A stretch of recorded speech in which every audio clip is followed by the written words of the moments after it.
कथा वथा में जाओ, सत्संग में जाओ, अच्छे काम में जाओ, तीर्थ विर्थ में भी जाओ तो पति पत्नी दोनों साथ में जाओ।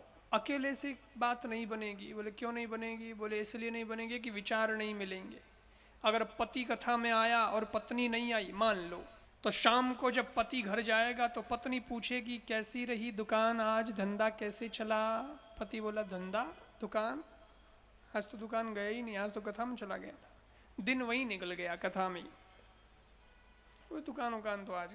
तो पत्नी ज्ञान देने लगेगी, क्या सारे दिन कथा कथा कथा कथा कथा, दुकान संभालो, धंधा संभालो, धंधा ये महाराज लोग देंगे तुमको कमा के? उनका तो काम कथा करना, वो तो करते ही रहते, आज यहाँ कल वहाँ, वो कहीं कथा करके आए हैं, अब यहाँ कर रहे हैं, फिर कहीं जाएंगे कथा करेंगे, उनका तो काम ही है। तुम दुकान छोड़ के कथा में चले गए? अपना घर महाराज चलाते हैं क्या? लो अब उसकी कथा सुनो।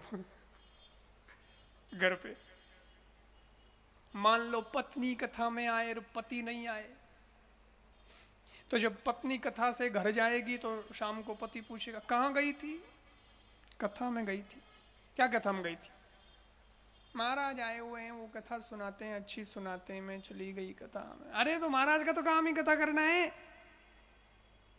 घर में बच्चे बड़े हो रहे हैं, बेटे बड़े हो गए, बेटियां बड़ी हो रही है, परिवार का कुछ ख्याल है, बच्चों की शादी भी करनी है, परिवार संभालना तो कहीं गया, घर संभालना कहीं गया, बच्चों को संभालना कहीं गया, कथा में जा रही हूं, सारे दिन बाबा के पीछे फिरती रहती है।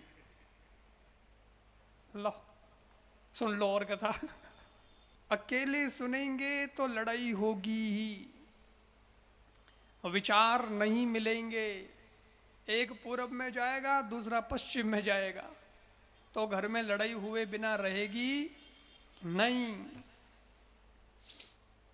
लेकिन पति पत्नी दोनों ही कथा सुनेंगे तो दोनों के विचार एक जैसे रहेंगे, सात्विक विचार रहेंगे, भगवान की और उनकी दिशा रहेगी, तो स्वतः ही जीवन की दशा बदल जाएगी। फिर खटपट नहीं होगी, फिर झंझट नहीं होगा, फिर लड़ाई नहीं होगी।